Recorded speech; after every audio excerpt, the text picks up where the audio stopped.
Hi friends, welcome back to my channel. ఈరోజు topic ఏంటంటే, మనం ఎంతగానో ఎదురు చూస్తున్న పవర్ స్టార్ పవన్ కళ్యాణ్ గారు మరియు హరీష్ శంకర్ గారి కాంబినేషన్‌లో రాబోతున్న 'ఉస్తాద్ భగత్ సింగ్' మూవీ నుంచి ఫస్ట్ సింగిల్ అయితే రిలీజ్ అయింది. మరి ఈ పాట ఎలా ఉంది? ఈ పాట యొక్క ప్లస్ పాయింట్‌లేంటి? మైనస్ పాయింట్‌లేంటి?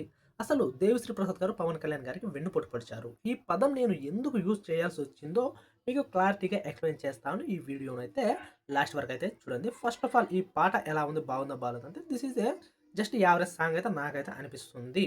అసలు ఎందుకు యావరేజ్ సాంగ్ అంటే, ఈ పాట విన్న తర్వాత దీనికి వచ్చిన మ్యూజిక్ మనం వింటే 'దేవిశ్రీ ప్రసాద్' గారు స్వయంగా తనే మ్యూజిక్ ఇచ్చిన గత సినిమాల యొక్క పాటలైతే మనకైతే కనిపిస్తున్నాయి. ముఖ్యంగా వచ్చేసి 'ఎఫ్2' సినిమాలోనే ఒక పాటైతే ఉంటుంది.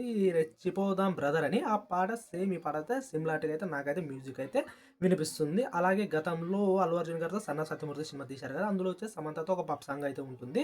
అదేంటంటే 'వెల్కమ్ బ్యాక్ టు సుబ్బలక్ష్మి' అనే ట్యూన్‌లో ఉంటుంది. ఆ ట్యూన్, ఈ ట్యూన్ సేమ్ అయితే అలాగే ఉంటాయి. అలాగే మన 'ఎఫ్3' సినిమాలో 'పూజా హెగ్డే' ఒక సాంగ్ అయితే చేసింది కదా! ఆ సాంగ్ యొక్క ట్యూన్, ఈ సాంగ్ యొక్క ట్యూన్ సేమ్ అయితే ఉన్నాయి. బట్ కొన్ని లిరిక్స్ అయితే ఈ సాంగ్‌లో అయితే బాగున్నాయి. కానీ గతంలో 'దేవిశ్రీ ప్రసాద్' గారు ఇంతకంటే గొప్ప లిరిక్స్ అయితే ఇచ్చారు. 'సన్నా సత్యమూర్తి'లోనే ఒక సాంగ్ అయితే ఉంటుంది. అల్లు అర్జున్ గారితో. ఆ సాంగ్ యొక్క లిరిక్స్ అయితే చాలా అద్భుతంగా ఉంటాయన్నమాట. సో, దిస్ ఈజ్ ఒక యావరేజ్ సాంగ్ అయితే మనమైతే చెప్పవచ్చు. కానీ ఇందులో ప్లస్ పాయింట్ వచ్చేసి ఏంటంటే, పవన్ కళ్యాణ్ గారి యొక్క స్వాగ్ మాత్రం చాలా అద్భుతంగా ఉంది. ఎన్నో రోజుల నుంచి వేచున్న కళ అభిమానులు పవన్ కళ్యాణ్ గారిని ఆ లుక్‌లో చూడాలనుకుంటే అయితే చూసేసారు. అప్పుడెప్పుడో 'జల్సాలోని' ఒక పబ్ సాంగ్‌లో అయితే ఉంటది కదా! 'పార్వతి మిల్టన్‌తో' అప్పుడు. అలాగే 'అత్తారింటి దారేదిలో' కూడా ఒక పబ్ సాంగ్ ఉంటుంది చూడు. అది ఆ లుక్స్ అయితే దేవిశ్రీ ప్రసాద్ గారు అయితే 'హరీష్ శంకర్' గారైతే ఇవ్వడం అయితే జరిగింది. కానీ దానికి తగ్గట్టు ట్యూన్ గాని, క్యాచీ ట్యూన్ గాని 'దేవిశ్రీ ప్రసాద్' గారైతే ఇవ్వలేకపోయారు. This is just average song వచ్చేసి నా ఒపీనియన్‌లోనే. మరి ఎందుకు పవన్ కళ్యాణ్ గారికి వెన్నుపోటు పొడిచారనే మాట నేను ఎందుకు యూజ్ చేయాల్సి వచ్చిందంటే, యాక్చువల్‌గా దీన్ని మనం ఒక 20 సంవత్సరాలు గతంలోకి పోతే అప్పుడప్పుడే ఇండస్ట్రీలోకి 'దేవిశ్రీ ప్రసాద్' గారొచ్చి ఎదుగుతున్న సమయం. అప్పుడే 'దేవిశ్రీ ప్రసాద్' గారు వచ్చేసి చాలా మంచి ఆల్బమ్స్ అయితే ఇచ్చారు. ఆయన ఇంట్రొడ్యూస్ అయిన 'దేవి' కూడా మంచి ఆల్బమే. ఆ తర్వాత 'ఆనందం', 'ఆర్య', 'వర్షం', 'పౌర్ణమి', 'నువ్వొస్తా అంటే నేనొద్దంట' చాలా మంచి మంచి ఆల్బమ్స్ అయితే ఇచ్చారు. యూత్ ఫేవరెట్ అయితే ఆల్బమ్స్ ఇచ్చారు. కానీ అదే టైంలో వచ్చేసి మణి శర్మ గారి డామినేషన్ అయితే ఫుల్‌గా అయితే ఉండేది. 'దేవిశ్రీ ప్రసాద్' గారు క్లాసిక్ ట్యూన్స్ గాని, లవ్స్ ట్యూన్స్ గాని మంచి ఆల్బమ్ ఇచ్చినప్పటికీ 'చిరుత', 'పోకిరి', 'దేశముతురు' లాంటి సినిమాతో 'దేశముతురు' వేరే డైరెక్టర్ అయినప్పటికీ మణి శర్మ గారు వచ్చేసి చాలా డామినేషన్ అయితే జరిగేది.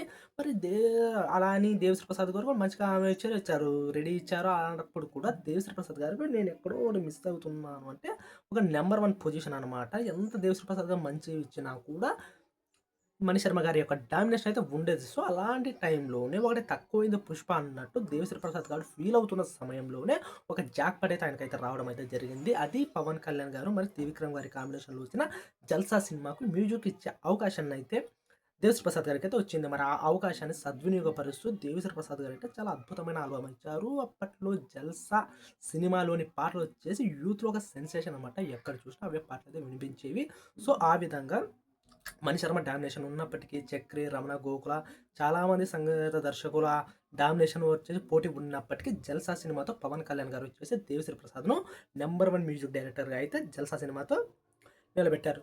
సో, ఆ విధంగా పవన్ కళ్యాణ్ గారు 'దేవిశ్రీ ప్రసాద్' గారికి ఒక ఛాన్స్ అయితే ఒక ఫేవర్ అయితే చేశారు. కానీ ఆ తర్వాత నుంచి 'దేవిశ్రీ ప్రసాద్' వచ్చేసి మంచి ఆల్బమ్స్ ఇచ్చారు. ఇంక 'దేవిశ్రీ ప్రసాద్' కూడా పోటీగా ఎవరు దర్శకుడైతే సంగీత దర్శకుడైతే లేరు.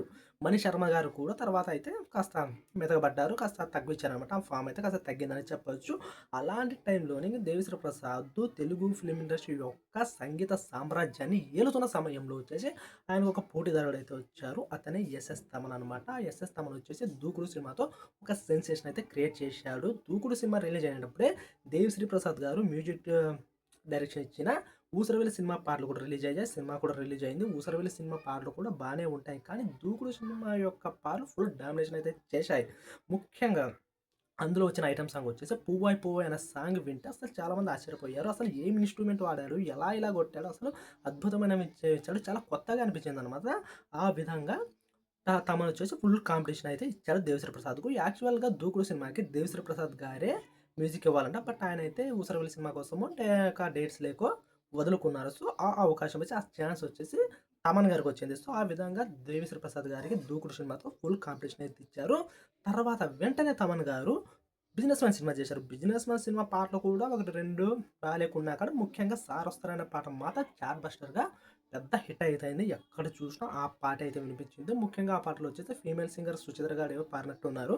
సో, ఆమె యొక్క వాయిస్‌లో ఒక మత్తయితే ఉంది. సో, ఆ పాట వలన తమన్ గారికి వచ్చేసి ఎనలేని క్రేజ్ అయితే వచ్చింది. 'దేవిశ్రీ ప్రసాద్' గారైతే చాలా అంటే చాలా డౌన్ అయ్యారు. తమన్ గారిక ఎదిగిపోతారనుకునే టైంలో 'దేవిశ్రీ ప్రసాద్' గారు చాలా పూర్ ఫామ్‌లో ఉన్న టైంలో మళ్ళీ ఒక జాక్‌పాట్ అయితే వచ్చింది. అప్పుడే 'గబ్బర్ సింగ్' సినిమాకు మ్యూజిక్ డైరెక్టర్ ఇచ్చే ఛాన్స్ అయితే దేవశ్రీకొచ్చింది. ఆయన కూడా చాలా కష్టపడి తెలుగు ఫిల్మ్ ఇండస్ట్రీలోనే టాప్ 5 ఆల్బమ్స్ తీస్తే అలాంటి ఆల్బమ్ 'గబ్బర్ సింగ్' ఉండే విధంగా 'గబ్బర్ సింగ్' సినిమాకు పాటలు గాని, మ్యూజిక్ గాని, బ్యాక్‌గ్రౌండ్ స్కోర్ గాని దేవిశ్రీ ప్రసాద్ గారైతే ఇవ్వడం అయింది. ఆ దెబ్బకు దేవిశ్రీ ప్రసాద్ గారు కొట్టిన దెబ్బకు తమన్ గారు వచ్చేసి అడ్రస్ లేకుండా పోయారు. ఇక 'గబ్బర్ సింగ్' యొక్క సినిమా ఒక పెద్ద హిట్ అయితే ఎంత సెన్సేషన్ క్రియేట్ చేసిందో అందులోని పాటలు కూడా అంతకు మించి సెన్సేషన్ అయితే క్రియేట్ చేశాయి. కేవలం పాటల కోసమే సినిమా చూద్దాం అనే వాళ్ళు కూడా అప్పుడైతే ఉన్నారు. ఒకవేళ సినిమా బాగలేకున్నా కూడా ఒకవేళ హిట్ అయితే అయింది. టాక్ యావరేజ్ ఉన్నప్పటికీ కూడా వచ్చింటివి కూడా 'గబ్బర్ సింగ్' పాటల కోసమే రిపీటెడ్ ఆడియన్స్ అయితే అప్పుడు వెళ్ళేవాళ్ళేమో. అలాంటి ఇలాంటి మ్యూజిక్ ఆల్బమ్ అయితే దేవిశ్రీ ఇచ్చారు.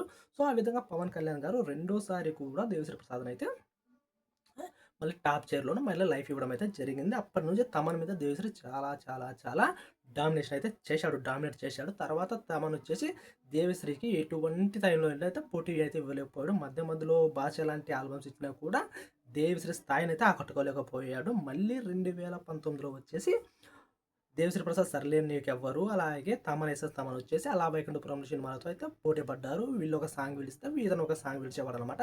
అలా సంక్రాంతికి అయితే అవైతే రిలీజ్ అయ్యారు 2020లోన. సో, ఆ సినిమాలో వచ్చేసి తమన్ గారు ఇచ్చిన ప్రతి ఒక్క పాట కూడా దేవిశ్రీ సినిమా పాటలపై అయితే ఫుల్ డామినేషన్ చూపిస్తూ మళ్ళీ తమన్ వచ్చేసి నెంబర్ 1గా నిలబెట్టాయి. ఇంకా తర్వాత దేవిశ్రీ ప్రసాద్ గారి యొక్క డౌన్ ఫాల్ అయితే ప్రారంభమని చెప్పవచ్చు. ఇప్పటికీ కూడా 2019, 20 నుంచి 2026 వరకు ఇప్పటికీ తమన్ మీద దేవిశ్రీ అయితే ఆధిపత్యం చలాయించలేకపోతున్నాడు. ఇక దమన్ వచ్చేసి టాలీవుడ్‌లోనే అఫీషియల్‌గా నంబర్ 1 డైరెక్టర్ అయితే అయ్యాడు. అతను ఇచ్చే బ్యాక్‌గ్రౌండ్ మ్యూజిక్‌లు గాని, చార్బస్టర్స్ సాంగ్స్ గాని చాలా అంటే చాలా హెల్ప్ అవుతున్నాయి. ఈ మధ్యన మనం చూసుకుంటే కేవలం 'పుష్ప' సినిమా మాత్రమే దేవిశ్రీ ప్రసాద్‌కైతే కాస్త హిట్ ఇచ్చిందైతే మనమైతే చెప్పుకోవచ్చు.